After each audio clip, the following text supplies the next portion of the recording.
ওরে বসত করে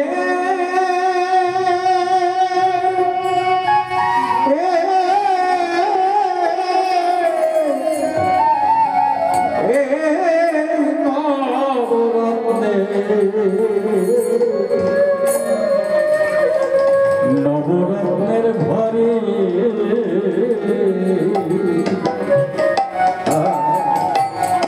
ওরে আমার সুখ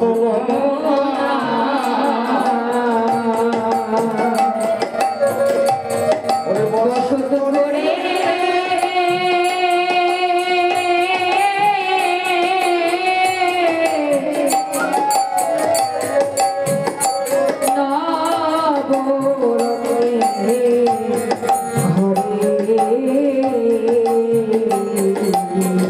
এই ঘরে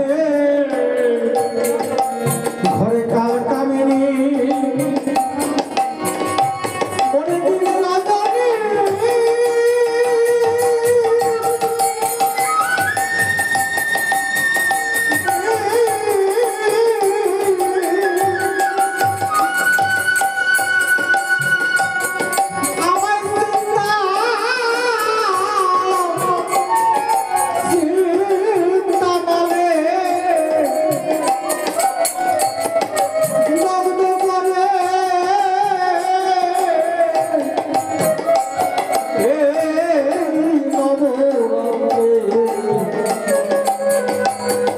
নবরত্নের ঘরে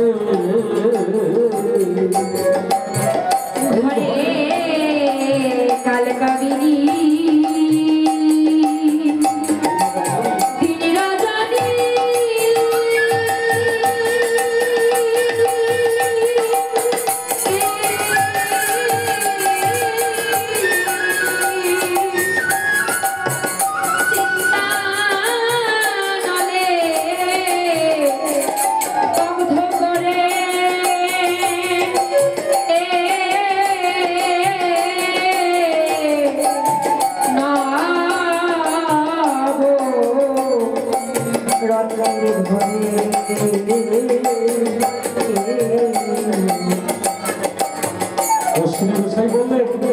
এই ঘরে কাল কামিনী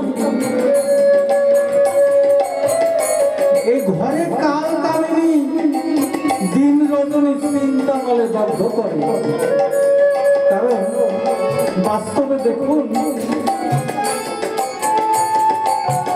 ঘুম থেকে উঠে সকাল হলে সকলের মনে একটা সায় চিন্তা জাগে কি কাজ করব কোথায় যাব কিভাবে অর্থ সংগ্রহ করব কিভাবে সংসার ভরণ পোষণ করব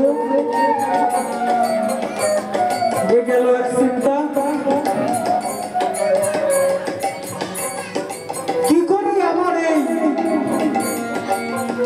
দেহের ভিতরের খবরগুলো যারা গুরু পথে গেছেন যারা সাধুগুরু সঙ্গ করেন তারা চিন্তা করে কি করে আমার এই দেহ মন দয়াল হরিপদে গুরুপদে নিযুক্ত করবো কে হরি কি করে আমি তোমার সাধন ভজন করব কেমন করে আমি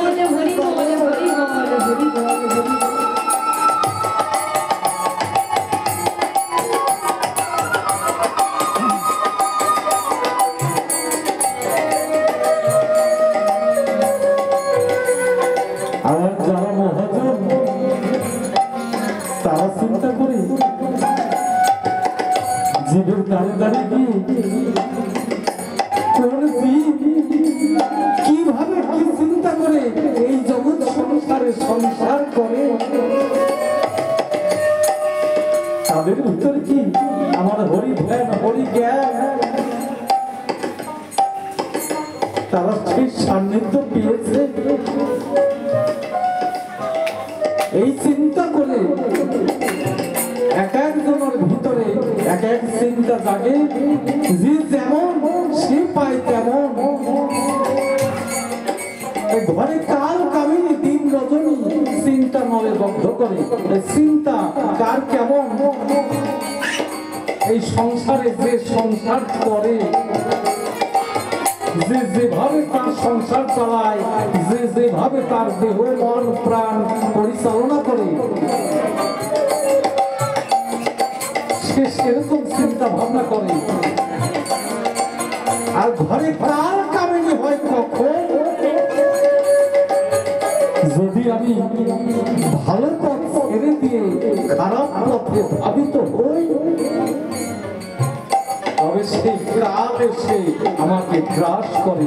তাই এই ঘরে কাল কামিনী দিন রজনী চিন্তা করে বন্ধ করে, সে জ্বলে পুড়ে ভস্মীভূত হয়ে যায়।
সেই তিন গুরু বাস্তবে দেখেন, মাতা গুরু, পিতা গুরু, আবার সে একজন আমার পরমার্থ জগতে আমার এই দেহ মন প্রাণকে যিনি সুন্দর একটা ফুলের বাগান তৈরি করে দেবে, সে একজন গুরু। এই যে তিনজন গুরু, কিন্তু আমার দেহ জগতে আরো তিনজন গুরু, ব্রহ্মা বিষ্ণু মহেশ্বর, এই যে তিনজন গুরু। শতগুণে ব্রহ্মা, শতগুণে বিষ্ণু, রজগুণে ব্রহ্মা, তমগুণে শিব। এই যে শত রজ তম তিনটি গুণ, এই তিন গুণে, এই তিন গুরু ঐক্য হয়ে, মানে এই তিনটি গুণ না থাকলে পরে অনেক কিছু সে জানতে পারে না এবং অনেক কিছু বুঝতে পারে না। শতগুণও থাকতে হবে, রজগুণও থাকতে হবে, আবার তমগুণও থাকতে হবে।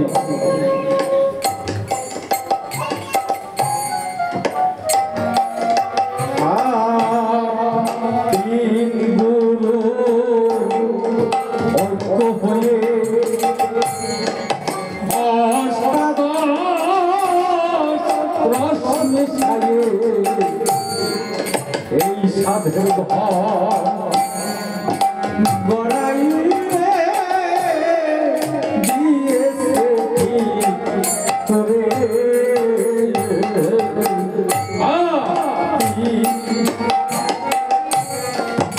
ওই গ্রহ হয়ে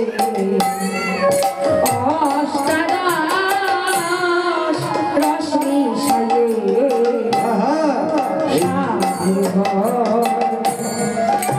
গড়াইয়ে দিয়েছে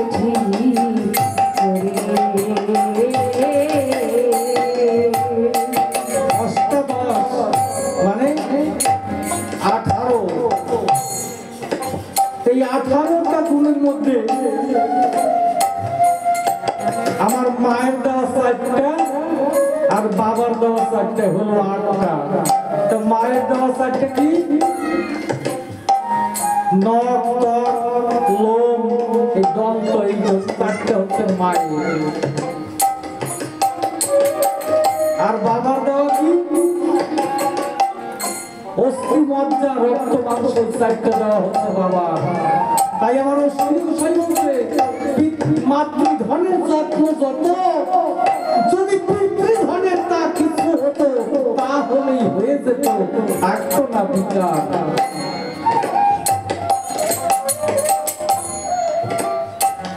আর গুরু এসে কি করে? গুরু এই দেহের 10 ইন্দ্রিয়ের মালিক। এই 10টা ইন্দ্রিয়কে গুরু সজীব করে তোলে। 5টা কর্মেন্দ্রিয় আর 5টা জ্ঞান ইন্দ্রিয়। তোমার জ্ঞান ইন্দ্রিয়ের কি কি কর্ম, তোমার কর্ম ইন্দ্রিয়ের কি কি কর্ম, সেই সঠিক কর্মগুলো গুরু গোসাই এসে তোমাকে শিখাবে। এই 10টা ইন্দ্রিয়ের কর্ম যদি তুমি গুরুর দ্বারা তুমি জানতে পারো, তবে মাতৃধনের কি যতন আর পিতৃধনের কি যতন তা তুমি জানতে পারবে।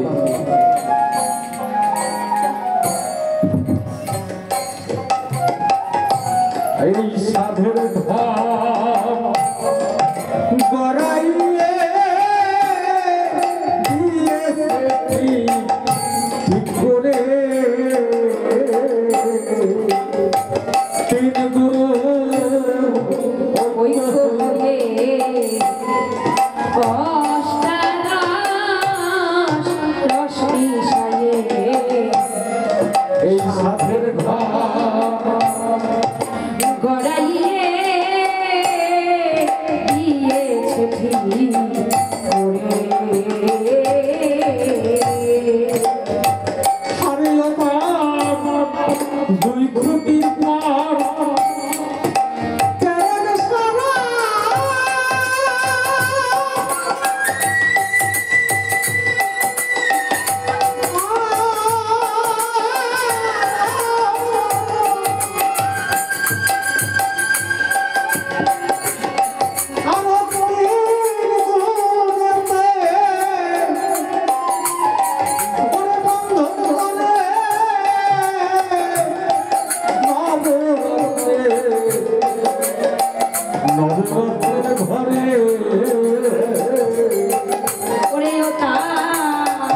দুই খুঁটির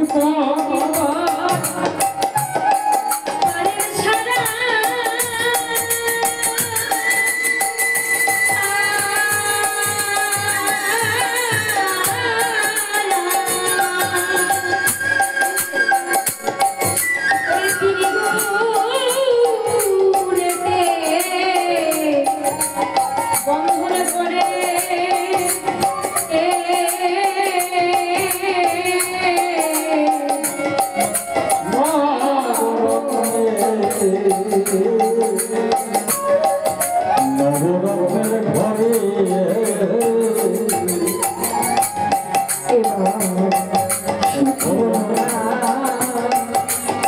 বসত করে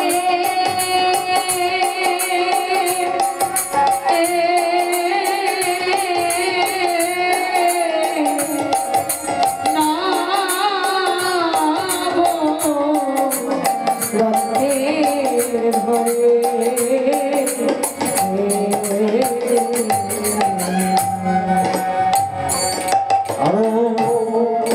শ্রী গুরু অপার কীর্তি মটকার ওরে দুটি বাপি ওরে জমিতেছে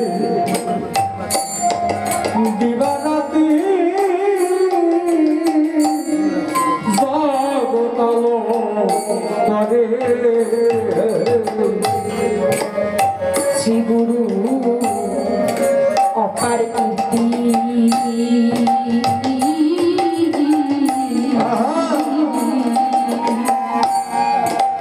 মটকার পর দুটি বাতি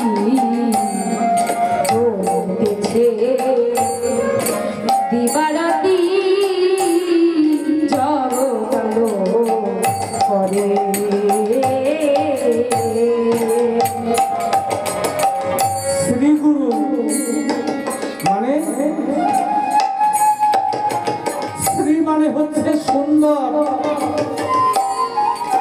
আর গুরু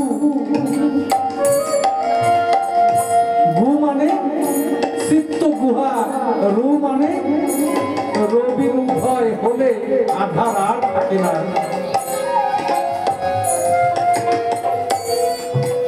তাই গুরু গোসাইর ভিতর দিয়ে আমার দয়াল হরি কৃপা করে সেই পরমার্থ জগতে সেই পরম প্রেম ভাব, সেই ভাব রেখেছে গুরু গোসাইর ভিতরে। তাই গুরু গোসাইরা যেমন সুন্দর, তাদের ভাব তত্ত্ব কথাবার্তা যেমন সুন্দর, তার থেকেও সুন্দর আমার শ্রী শ্রী হরিচাঁদ, শ্রী শ্রী গুরুচাঁদ। শ্রী মানে সুন্দর, আর হরিচাঁদ গুরুচাঁদ শ্রী শ্রী কৃষ্ণ, শ্রী শ্রী রাম, শ্রী শ্রী গৌরাঙ্গ মানে ডবল শ্রী, মানে সুন্দর হইতেও সুন্দর।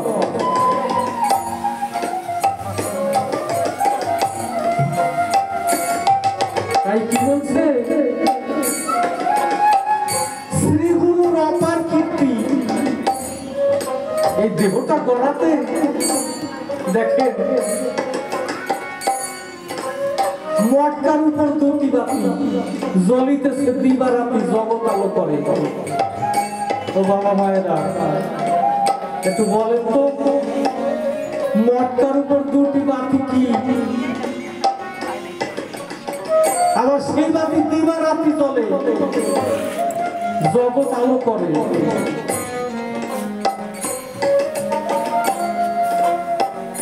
আমরা তো দেখি এই দুটি নয়ন, তাই না, যা দিয়ে আমরা দিনের আলো এবং রাত্রেও যতক্ষণ জাগ না থাকি ততক্ষণ দর্শন করি। এই দুটি নয়নের তো একই কর্ম, তাই না? কিন্তু রাত্রে যখন আমরা ঘুমিয়ে পড়ি তখন কি এই দুই নয়নে আমরা কিছু দর্শন করি? তখন তো আর কিছু দেখি না, দেখি কি? কিন্তু সাধু মহাজনের কৃপায় যার ভিতরে সেই দিব্য আত্মা খুলে, সে ঘুমাইলে পরেও তার সেই দিব্য আত্মা খোলা থাকে, সে ঘুমের পরেও কিছু দর্শন করে। সেই একটা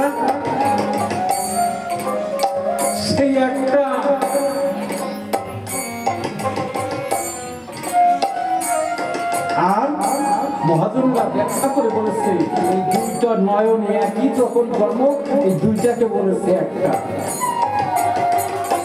তাই শ্রী গুরুর অপার কীর্তি, মটকার উপর দুটি বাতি, একটা হচ্ছে জ্ঞান বাতি, আর এই দুই নয়নে এই বাহ্য জগৎ দেখার জন্য একটা বাতি জ্বলিতেছে দিবারাতি, মানে দিনেও জ্বলে রাত্রেও জ্বলে। রাত্রে ঘুমের ঘরে গুরুর কৃপায় যার এই জ্ঞান বাতি জ্বলে, সে অনেক কিছু দর্শন করে। আর এই জগতে এই চর্মচোখে তো সকলেই দর্শন করে। তাই বলছে শ্রী গুরু অপার কীর্তি, মটকার উপর দুটি বাতি জ্বলিতেছে দিবারাতি, জগৎ আলো করে।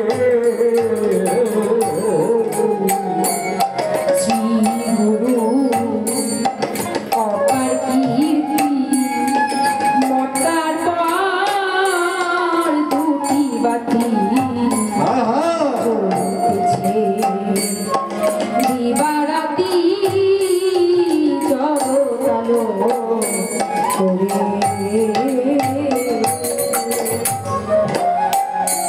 এই দেহের ভাব তত্ত্ব আমরা যখন জানবো, বুঝবো, এই যে সাধু সবাই এসে গানের ভাবে হরিকথা শ্রবণ করতে করতে ভক্তরা কান্নাকাটি করে, গড়াগড়ি করে, একটু আলিঙ্গন করে, প্রেম আলিঙ্গন। অনেকে দূর থেকে তার কুদৃষ্টিতে আবার দর্শন করে। কারণ সেই ভক্তত্ব যার ভিতরে নেই, যে সেই ভক্তত্ব বোঝে না, তার ভিতরে সেই কুদৃষ্টি জাগৃত হবে। কারণ সে তো কোনোদিন সাধুগুরু বৈষ্ণবের সঙ্গ করে নাই। সেই সাধুগুরু বৈষ্ণবের সঙ্গ করলে সেখান থেকে কি লাভ করা যায় তা কোনোদিন খুঁজে দেখে না।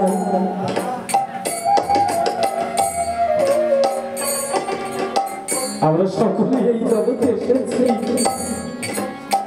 দিন দুই চারের জন্য, আবার সকলকে এই জগৎ ছেড়ে চলে যেতে হবে। আমরা এখানে কেউ চিরস্থায়ী নয়।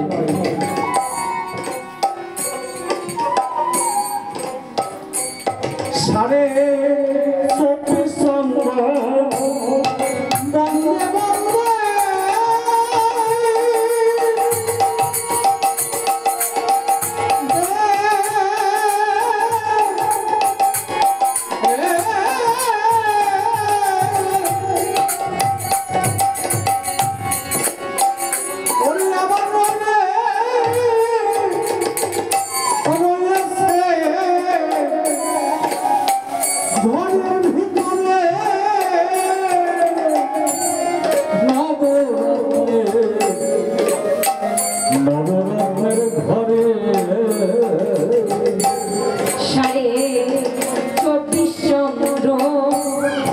বন্দে বন্দে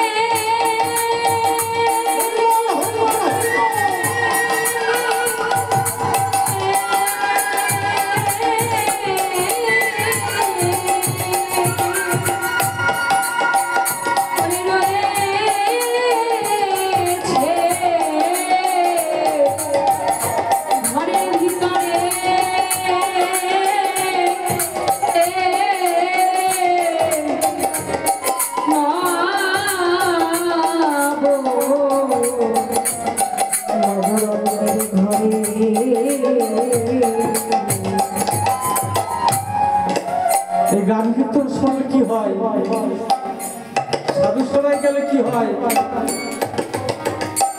জীবনে তুমি মানুষ জানো নিয়ে এই ধরাধামে কেন এসেছো? কয়দিন থাকবে, কি করবে, আবার চলেই যাবে, কি পেলে? দেখুন এই যেখানে বলছে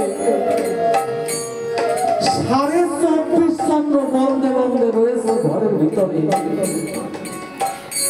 পূর্ণিমার রাত্রে এলে পরে আমরা মহাকাশে দর্শন করি, একটি চন্দ্র উদ্দীপিত হয়, তাই না? কিন্তু এই দেহ ঘরের ভিতরে রয়েছে 24 চন্দ্র। এই একটা চন্দ্র আর এই দেহের ভিতরে আছে নাকি 24টা চন্দ্র।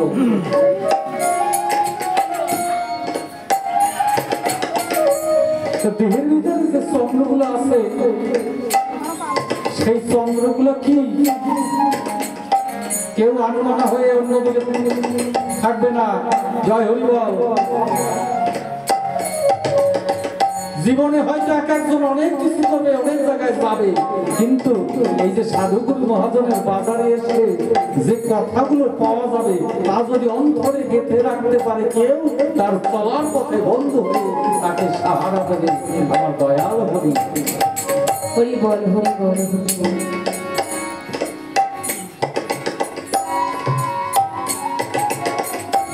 এই 24.5 চন্দ্রের কথা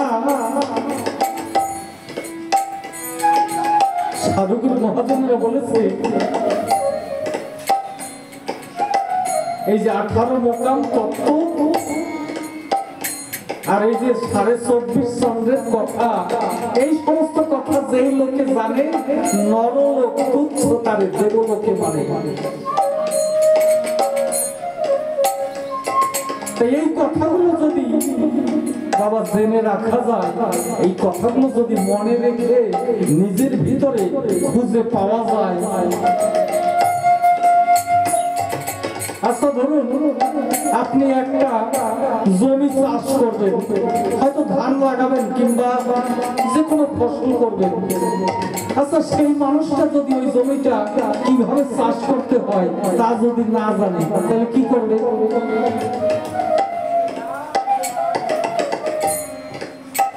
তবে চাষ শিখতে হলে, চাষ জানতে হলে, চাষ করতে হলে একজন ভালো চাষির কাছে তার পরামর্শ নিতে হবে। এই জগতে দয়াল গুরু রূপী যারা ভালো চাষ করবার তরে ওরে এসেছে তারা। হরি বল হরি বল হরি বল। ভালো চাষ করবার পরে তারা এসে থাকে জীবন দাঁড়ে দাঁড়িয়ে। তো সেই ভালো চাষগুলো কি তবে এই কথাগুলো যখন বলবো তখন সবাই একটু জয় ধরি দেবেন, কারণ এই 18টা মুকাম আর এই যে 24 চন্দ্রের কথা শুনলে পরে জীবের ভিতরে শিহরণ জাগে আর দয়াল হরি কৃপা করে তার ভিতরে যেন প্রবেশ করতে পারে। হরি বল হরি বল হরি বল হরি বল।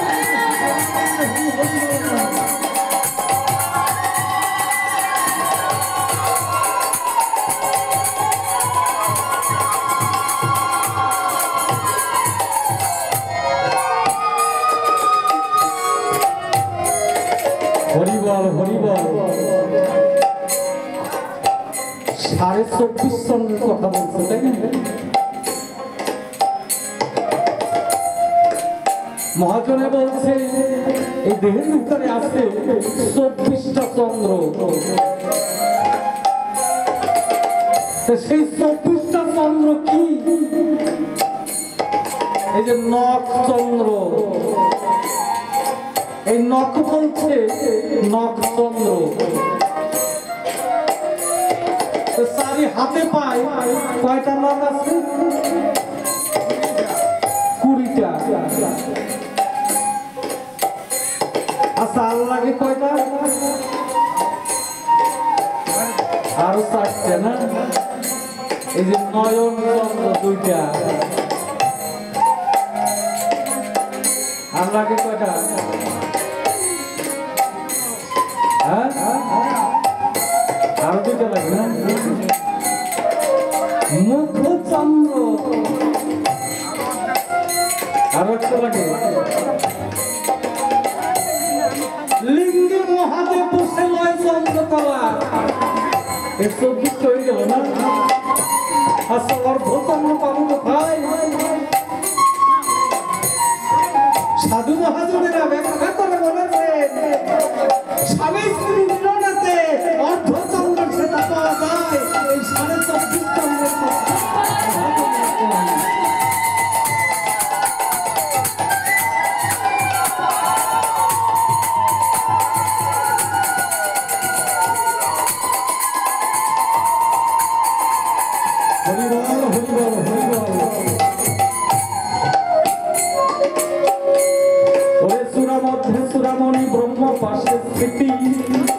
পাঠ মধ্যে মহাবিষ্ণু করেন বসতি, চক্ষু মধ্যে কালা চাঁদ করিতেছে ধ্যান, নাসিকাতে নিত্যানন্দ মধু করে পান, করে কর্ণেতে চৈতন্য গোসাই হয়ে সাবধান, মুখেতে ভদ্রাজ্য কাশী 32 যোগদান।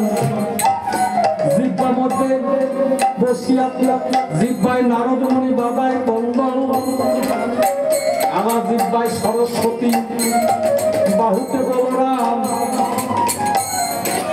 কণ্ঠদেশে শ্রীকানাই, বাহুতে বলরাম। আবার নাভিমূলে ব্রহ্মা সদা করিতেছে লীলা, লিঙ্গে মহাদেব বসে লয়ে চন্দ্রকলা, হাঁটুতে শক্তি স্ত্রী বসুমতী পায়, 18 কাম তত্ত্ব শোনো সমুদায়। হরি বল হরি বল হরি বল। এই সব তত্ত্ব কথা যেই লোকে জানে, বলে নরলোক তোর সদারে ভগবান। জয় জয় শান্তি হরি হরি বল হরি বল হরি বল হরি বল।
রত্নের ঘরে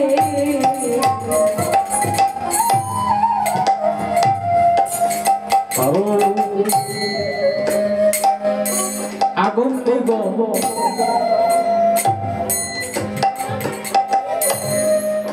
এই যে আগুন নিগম কথাটা কি, সেই আগুন নিগম জানলে পরে সে ব্রহ্ম ভেদ করতে পারে।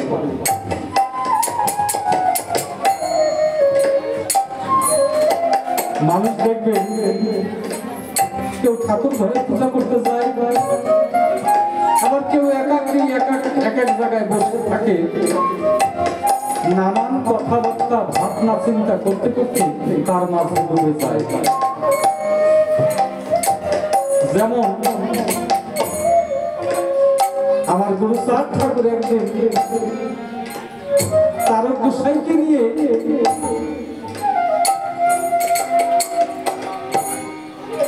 পদ্মবিলে পদ্মবনে ভ্রমণ করতে গেছেন একটা পানসি নৌকায় করে।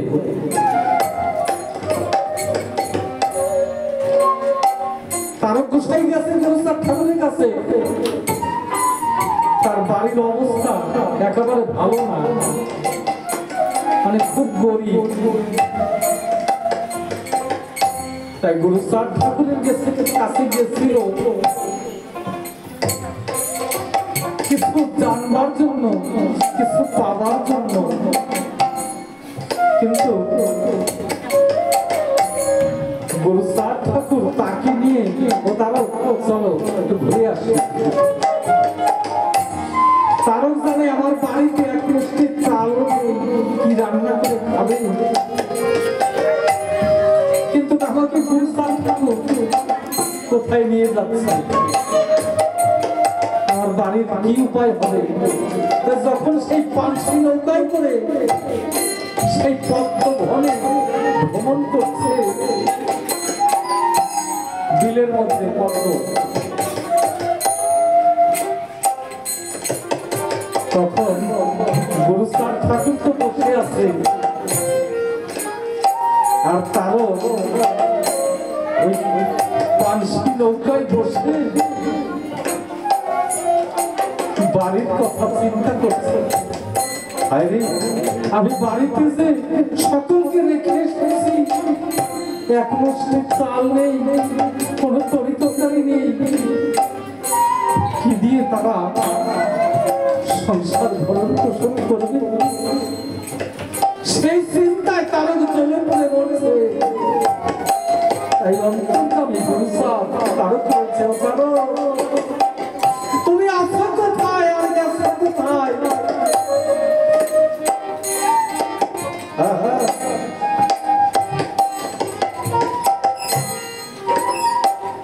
তুমি আছো কোথায় আর গেছো কোথায়? তাই মানুষ এমন কেউ গুরু চাঁদ ঠাকুর বলছে, তারা এই বর্তমানে কেন তুমি না হও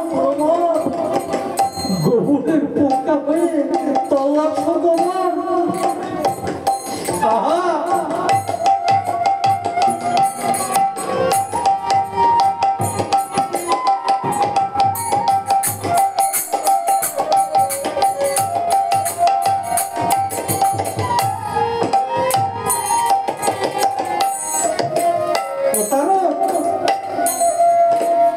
এই পদ্মবনে তুমি কেন না হও গোবরের পোকা হয়ে তল্লাশ করো?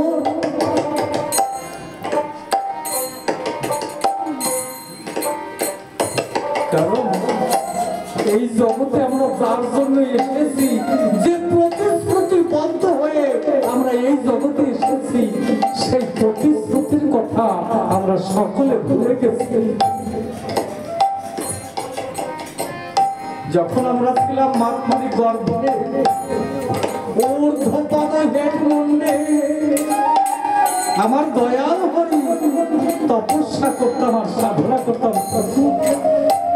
তুমি আমার সহায় হও। তাই ঠাকুরকে ডাকতে ডাকতে সেই মাতৃ গর্ভে তার সঙ্গে আমার আমি বলেছিলাম ঠাকুর আমি যেন তোমাকে হারা না হই কখনো।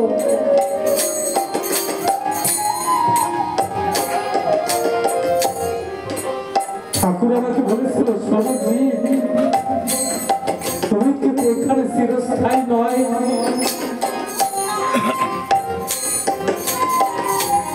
তুমি এখানে চিরদিন থাকতে পারবে না। মাতৃগর্ভে যার জন্ম হয় এই জন্মদ্বীপে অবশ্যই তাকে যেতে হয়, কারণ এই মাতৃগর্ভ কারো চিরস্থায়ী নয়।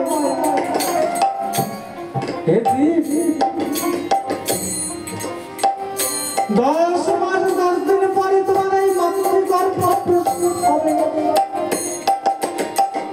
তখন তুমি এই মাতৃগর্ভে এই ধরামায়ের কোলে তুমি আশ্রয় পাবে।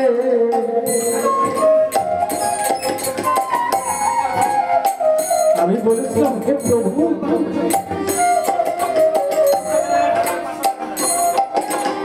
আমি তো তোমাকে হারা হয়ে যাব।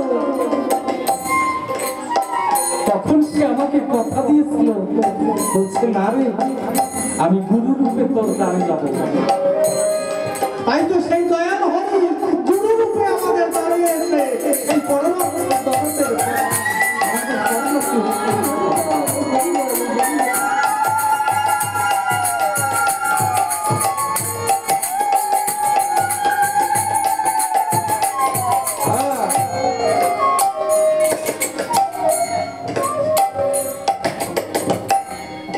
আমি সেদিন মাতৃগর্ভে তাকে কথা দিয়েছিলাম, প্রভু আমি যখন এখানে থাকতে পারবো না তবে আমাকে এই ধরাধামে পাঠাও। যে আমি যে তোমাকে ধরাধামে পাঠাবো সেখানে গিয়ে তুমি কি করবে? হে প্রভু তুমি যদি আমাকে ওই ধরাধামে পাঠাও তবে আমি কি করিব তুমি কৃপা করে আমায় বলে দাও।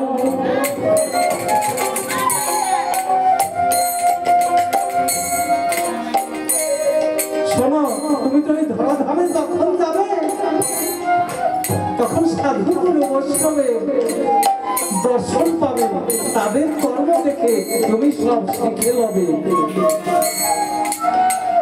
আর আমি তোমাকে বলে যাই ওই ধরাধামে গিয়ে মাতা পিতা গুরুজন তাদের তুমি ভজন পূজন করবে। আর সদা সর্বদা মন প্রাণ সত্য প্রাণ পবিত্রতা রেখে হরি গুরু গোবিন্দের ধ্যান পরায়ণ হবে, হরিগুরু নাম করবে। এই ধরাধামে যখন তুমি যাবে তোমাকে দেখে যেন ধরাবাসী সকলের ভিতরে সেই প্রেম ভক্তি প্লাবনের আবির্ভাব হয়।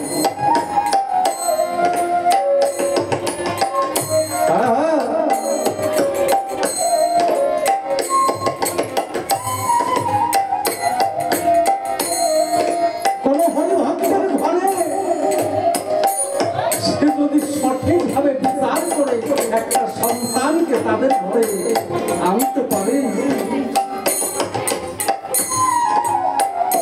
যে মতো অবস্থা শাস্ত্র গ্রন্থে লেখা আছে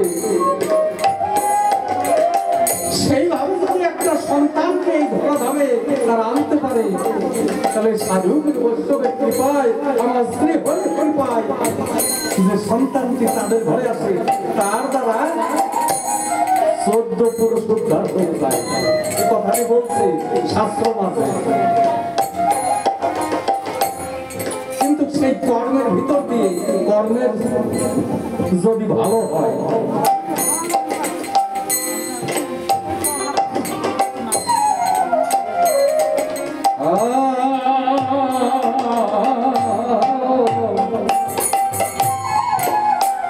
আগুন খেতে গিয়ে কি চাষ করব এটা আগেই ভাবতে হবে, এটাকে বলে আগম। চাষ করার পরে আমি কি পেলাম সেটা হচ্ছে নিগম।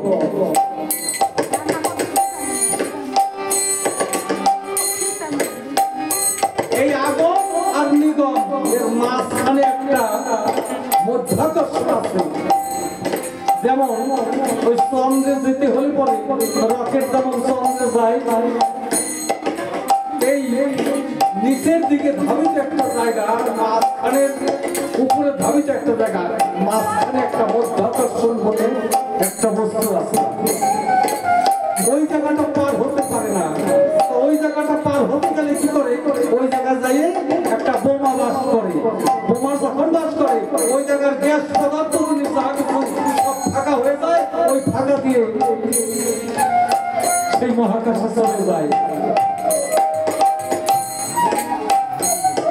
আমাদের এই যে বদ্ধ জ্ঞান, এই যে বদ্ধ জ্ঞান, এই বদ্ধ জ্ঞান মুক্তামুখী মুক্ত আকাশে যেতে পারে না। তো সেই মুক্ত জ্ঞানে মুক্ত আকাশে যেতে হলে বদ্ধ জ্ঞান কি করতে হয়? সাধু গুরু বৈষ্ণবরা এসে সেই সন্তানটিকে ধ্যান যোগ শিখায়। তাই এখানে মহাজন বলছে, এক মন ধ্যানে রয়, পাথর ভাঙবে সূর্যের গায়ে, লোকের তা কথায় কথায় কয় রে, অন্যদিকে মন থাকিলে সে পাথরে ভাবানে, সূর্যের কাছে কুড়াল ভেঙে যায়।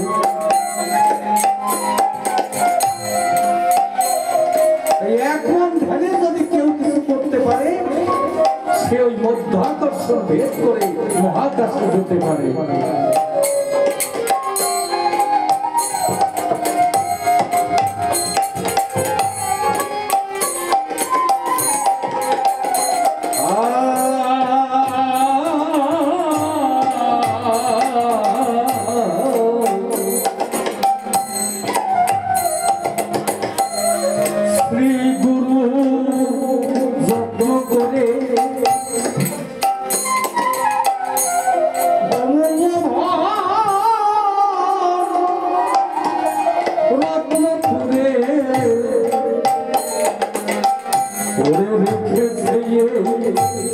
সাধের ঘরে উপরে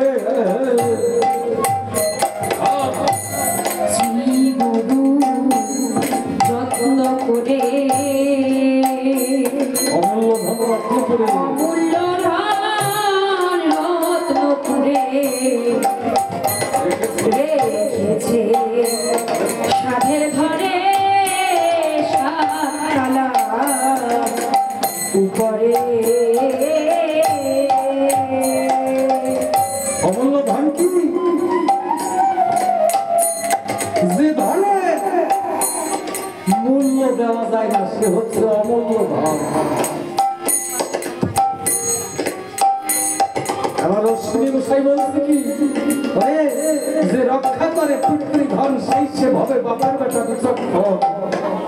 পিতৃধন না করে যখন সেই অধপথের অধজন, সেই পিতৃধনের উপরে আমার হরিধন বিরাজ করে। যেমন কালো মালা মায়াকারে হংস রাজ্য বলে পারলে, সেটাই আমার হরিধন সদা করে। হরিধন সদা করে, হরিধন সদা করে, হরিধন চরা করে। কোথায়? সেই হংস রাজ্যে পৃথিবীর সত্তার উপরে যেমন একটা কচু পাতার উপরে জল দিলে টলমল টলমল করে, পিতৃধনের উপরে সেই টলমল মলাই আকারে আমার হরিধন বিরাজ করে। সেখানে ওই হংস রাজ্য বলে যাবে, হংস রাজ্য বলে যারে, হংস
তুই ভক্তি রতন কিনলি মানে এমন অমূল্য থাকতে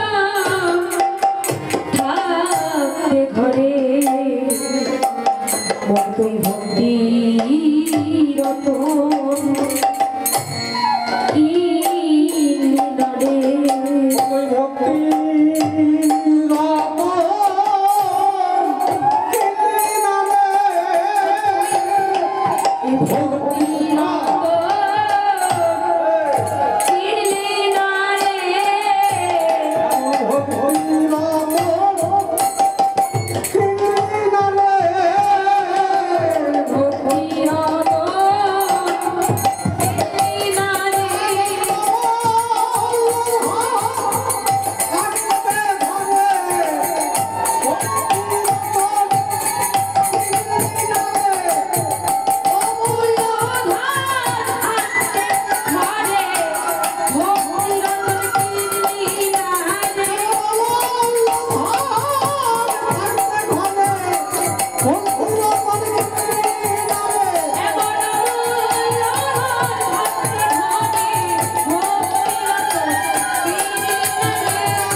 নবরত্নের ঘরে আমার সহ্য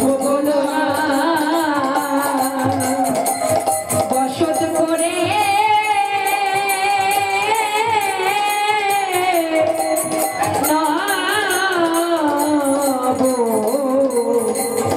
নবরত্নের